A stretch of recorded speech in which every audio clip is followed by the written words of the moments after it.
दोस्तों, plot of story lines में आपका स्वागत है। आज हम लोग देखने वाले हैं magical movie Harry Potter the philosopher's stone की कहानी। तो चलिए शुरू करते हैं। कहानी शुरू होते ही हम देखते हैं कि तीन लोग एक छोटे बच्चे को लेकर जा रहे हैं और वो बच्चा है हैरी पॉटर, जिसके माँ बाप मर चुके होते हैं और वो अनाथ होता है। वो तीनों उसे उसकी आंटी की घर पर छोड़ देते हैं। आंटी की घर पर रहते हुए हैरी पॉटर को लगभग 10 साल हो गए हैं। उसे घर के बहुत से काम करने पड़ते हैं और उसके अंकल उसे बिल्कुल भी पसंद नहीं करते। फिर एक दिन अचानक हैरी पॉटर के लिए एक खत आता है, पर अंकल उसे नहीं देते हैं। इसीलिए एक के बाद एक बहुत से खत हैरी पॉटर के लिए आने लगते हैं, पर फिर भी उसे वो खत पढ़ने नहीं दिया जाता है। इतने सारे खत से परेशान होकर एक रात हैरी पॉटर के अंकल और आंटी उसे दूर के आइलैंड पर ले जाते हैं, जहाँ उससे कोई न मिल सके।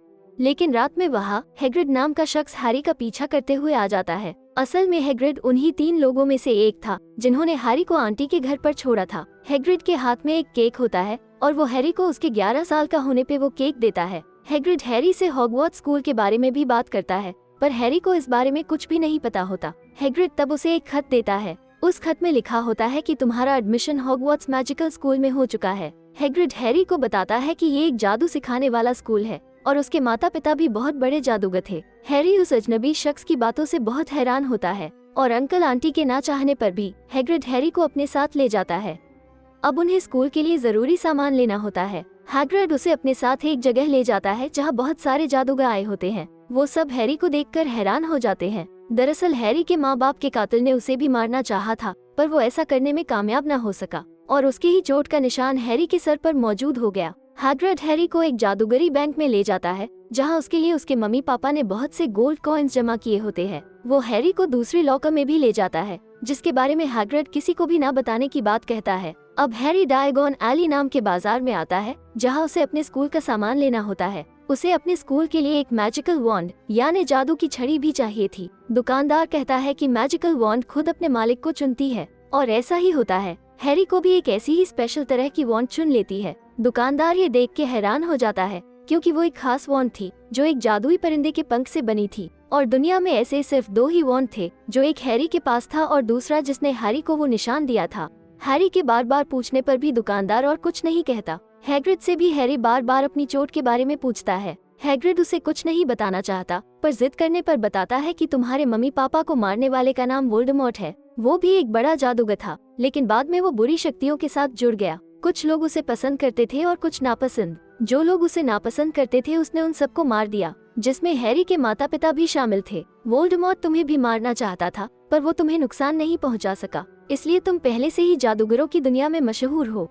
अगले दिन हैग्रिड हैरी को उसका ट्रेन टिकट देकर स्टेशन से चला जाता है, पर हैरी हैरान होता है क्योंकि उसे प्लेटफॉर्म नंबर 9:45 पे आने को कहा जाता है, पर उसे कुछ समझ नहीं आ रहा होता। तभी एक औरत अपने 2 बच्चों के साथ उसी प्लेटफॉर्म के बारे में बात करती जा रही होती है, इसीलिए हैरी भी उनके साथ चलने लगता है। वो देखता है कि प्लेटफॉर्म 9 और 10 के बीच एक पिलर में बच्चे चले जा रहे हैं। हैरी भी वैसा ही करता है और उसे अपने स्कूल की ट्रेन मिल जाती है। ट्रेन के सफर में उसकी दोस्ती रॉन वीजली और हर्माइनी ग्रेंजर से होती है। अब तीनों स्कूल पहुंच जाते हैं। वहाँ हैरी की मुलाकात प्रोफेसर मगोनगल और हेडमास्टर डम्बलडोर से होती है। ये वही दोनों लोग हैं जो हैरी को उसके आंटी के घर 10 साल पहले छोड़ने गए थे। स्कूल में 4 ग्रुप बनाए जाते हैं, जिनके नाम है नाग शक्ति, गरुड़ द्वार, चीरघात और महंत कस। वहाँ एक सॉर्टिंग हैट होती है, जो उन लोगों के उनके हुनर के हिसाब से उन 4 घरों में बांट रही होती है। सॉर्टिंग हैट की मदद से तीनों बच्चे गरुड़ द्वार का हिस्सा बनते हैं और नए जादू के हुनर सीखने लग जाते हैं। एक दिन उड़ने वाले झाड़ू की ट्रेनिंग दी जा रही होती है। वही नाग शक्ति ग्रुप का ड्रेको मैल्फॉय, जो एक अमीर और गुस्सैल लड़का था, वो नेविल नाम के बच्चे की बॉल लेकर उसे परेशान करता है और उस बॉल को दूर फेंक देता है। तब हैरी अपने उड़ने वाले झाड़ू से जाकर बॉल ले आता है, पर ये सब प्रोफेसर मगोनगल देख लेती है और हैरी को आने वाले क्विडिच नाम के खेल का हिस्सा बना देती है, जिससे हैरी को गरुड़ द्वार में सीकर का रोल मिल जाता है। अब क्विडिच मैच का दिन आता है, यानी उड़ने वाले झाड़ू का एक खेल खेला जाता है, जिसमें सभी ग्रुप के खिलाड़ी हिस्सा लेते हैं और उन्हें एक तेज उड़ने वाली सुनहरी गेंद को पकड़ने का मिशन दिया होता है। हैरी बहुत ही अच्छा खेल रहा होता है, लेकिन उसकी झाड़ू मैच के बीच में डगमगाने लगती है। हर्माइनी को लगता है कि कोई हैरी को जानबूझकर परेशान कर रहा है, इसीलिए वो आगे बैठे प्रोफेसरों के आसपास आग लगा देती है ताकि कोई हैरी को परेशान न कर सके। हैरी का झाड़ू फिर से उड़ने लगता है और वो इस बार गेंद को पकड़ लेता है। हैरी की मदद से वो खेल गरुड़ द्वार जीत जाता है और इसलिए अभी सारे गरुड़ द्वार के मेंबर्स काफी खुश होते हैं। अगले दिन जब तीनों बच्चे क्लास के लिए जा रहे होते हैं तो जादुई सीढ़ियों के कारण रास्ता भूल जाते हैं और ऐसी जगह पहुंच जाते हैं जहां किसी को भी नहीं जाने दिया जाता। वहां एक 3 मुंह वाला जानवर दरवाजे से बंधा हुआ है और वो किसी चीज की रक्षा कर रहा होता है जो एक दरवाजे के पीछे होता है। वो क्या चीज है कोई नहीं जानता।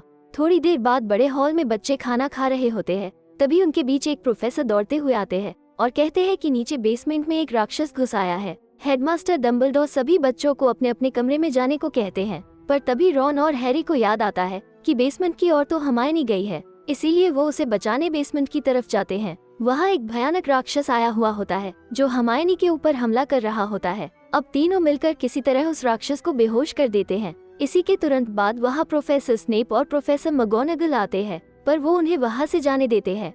पर अब हैरी को प्रोफेसर स्नेप पर शक हो जाता है कि उन्होंने ही उस खुफिया चीज को चुराने के लिए ये सब किया है। हरमाइनी हैरान होकर पूछती है कि ऐसा क्या है उस दरवाजे के पीछे जो उसे बंद रखा गया है। हैरी उसे कहता है कि शायद ये वो ही चीज हो जो हैग्रिड ने जादुई बैंक से ली थी और किसी से भी न कहने को कहा था। इसीलिए तीनों बच्चे हैग्रिड के पास जाते हैं और दरवाजे के पीछे क्या है जानना चाहते हैं, पर हैग्रिड बातों बातों में कह देता है कि ये हेडमास्टर डम्बलडोर और निकोलस फ्लेमल नाम के शख्स के बीच का मामला है और तुम इसमें ना पढ़ो तो ही बेहतर होगा। मैं तुम्हें इस बारे में और कुछ नहीं बता सकता। ये कहकर हैग्रिड वहाँ से चला जाता है। अब स्कूल में क्रिसमस की छुट्टियाँ लगती है, इसीलिए हैरी को एक गिफ्ट मिलता है जो उसके पिता का एक जादुई चोगा होता है। हालांकि वो गिफ्ट हैरी को किसने दिया था ये उसे पता नहीं होता। अब हैरी उस जादुई चोगे को पहन लेता है जिससे बाकी लोग उसे नहीं देख सकेंगे। इसीलिए रात होते ही जादुई चोगे को पहन के हैरी उस लाइब्रेरी में चला जाता है जहाँ जाना सभी को मना होता है। वो वहाँ निकोलस की किताब का पता लगा रहा होता है। निकोलस की किताब तो उसे नहीं मिलती, पर वो उस दरवाजे के पीछे का रहस्य जानना चाहता है, पर उस लाइब्रेरी में उसे कुछ भी नहीं मिलता। दूसरे दिन जब रॉन और हरमाइनी हैरी से बात करते हैं तो हरमाइनी बताती है कि किताब उसके पास है। उस किताब में पारस पत्थर के बारे में निकोलस ने खुद लिखा है। पारस पत्थर वो पत्थर होता है जो किसी भी चीज को सोने में बदल सकता है और उसके पानी को पीने से लंबी उम्र पाई जा सकती है, और शायद वो 3 मुंह वाला जानवर भी उसी की रक्षा कर रहा है।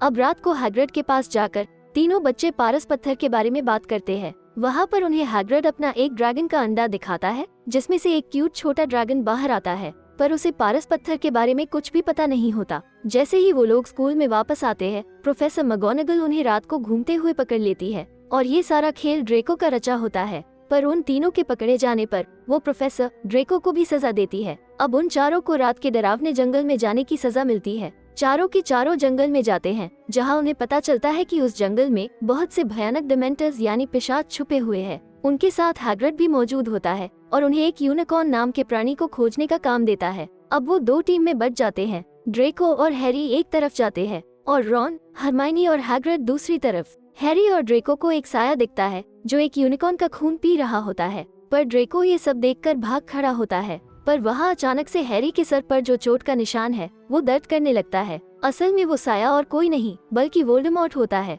इससे पहले वोल्डेमॉर्ट उसे कोई नुकसान पहुंचा सके, वहाँ सेंटूर नाम का आदमी आ जाता है जिसे देख वोल्डेमॉर्ट भाग जाता है। सेंटूर उसे बताता है कि यूनिकॉर्न को मारना पाप है, यूनिकॉर्न का खून पीने से शापित जिंदगी मिलती है। हैरी समझ जाता है कि वोल्डेमॉर्ट क्यों पारस पत्थर पाना चाहता है, क्योंकि उसे खुद के लिए अच्छी लाइफ और नया शरीर पाना होता है, और जिसके लिए वो प्रोफेसर स्नेप की मदद ले रहा है।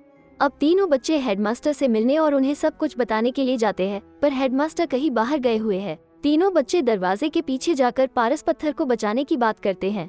अब रात में जब वो वहाँ जाते हैं तो वहाँ 3 मुंह वाला जानवर सो रहा होता है। उन्हें शक होता है कि शायद दरवाजे से पहले ही कोई अंदर चला गया है, फिर भी वो अंदर जाते हैं। वहाँ उनका सामना कई अजीबोगरीब मुश्किलों से होता है। जहाँ वो लोग पहले एक कमरे में आते हैं जहाँ कई सारे चाबियां हवा में उड़ रही होती है, और उस कमरे से बाहर निकलने के लिए उन्हें सिर्फ एक ही चाबी चाहिए होती है। वो लोग जैसे तैसे पहला पड़ाव पार कर लेते हैं। अब आती है जादुई शतरंज के खेल की बारी, जो दिखने में और खेलने में खतरनाक होता है, जिसे उन लोगों को आगे बढ़ने के लिए खेलना ही पड़ेगा। शतरंज का खेल जानलेवा भी हो सकता है। रॉन को शतरंज का गेम अच्छे से आता था, इसीलिए वो अपने शातिर दिमाग से उस गेम को हैरी के साथ मिलकर खेलता है, और आखिर में वो किंग को चेकमेट कर देता है, जिसमें रॉन बेहोश हो जाता है। इसलिए हरमाइनी उसके पास ही रुकती है।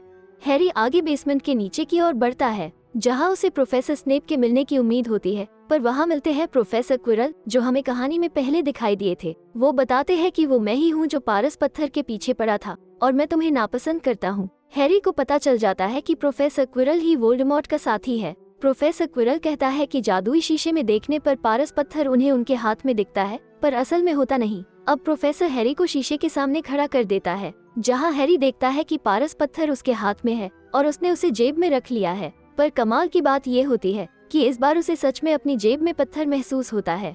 प्रोफेसर क्विरल हैरी को पूछते हैं कि तुमने शीशे में क्या देखा। तभी हैरी उसे कहता है कि उसने देखा कि हेडमास्टर डंबलडोर और वो हाथ मिला रहे हैं। प्रोफेसर क्विरल उसके झूठ से गुस्सा होने लगता है और तभी पीछे से एक दूसरी आवाज आती है कि मुझे इससे बात करनी है। प्रोफेसर क्विरल अपनी पगड़ी हटाता है और तभी उसके सिर के पीछे एक और चेहरा होता है और वो चेहरा वोल्डेमॉर्ट का होता है। वोल्डेमॉर्ट हैरी से कहता है कि मुझे पूरा जीवन पाने के लिए पारस पत्थर चाहिए जो तुम्हारे पास है, बदले में मैं तुम्हारे माता पिता को जिंदा कर दूंगा। पर हैरी उसका विश्वास नहीं करता। प्रोफेसर क्विरल हैरी का हाथ पकड़ लेता है, पर अचानक उसका खुद का हाथ गलने लग जाता है। हैरी प्रोफेसर क्विरल का मुंह पकड़ लेता है और वो भी गलकर नीचे गिर जाता है। अब वोल्डेमॉर्ट की आत्मा हैरी के भीतर से गुजर के चली जाती है और तभी वहाँ हैरी बेहोश हो जाता है। हैरी की आंख खुलने पर हम देखते हैं कि हेडमास्टर डंबलडोर हैरी को शाबाशी दे रहे हैं क्योंकि वो उसके काम से बहुत खुश हुए थे। हैरी उनसे प्रोफेसर क्विरल के हाथ गलने की वजह पूछता है तो हेडमास्टर डंबलडोर उसे बताते हैं कि वो तुम्हारी माँ का तुम्हारे लिए प्यार और सुरक्षा कवच था, जिस वजह से तुमने वोल्डेमॉर्ट को भगा दिया।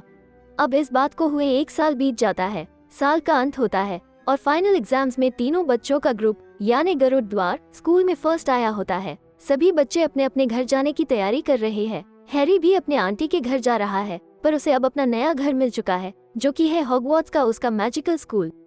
और यहाँ हैरी पॉटर के पहले पार्ट की कहानी का एंड होता है। दोस्तों, अगर आपको हमारी कहानी पसंद आई है तो हमारे बाकी वीडियोस को जरूर चेकआउट करें।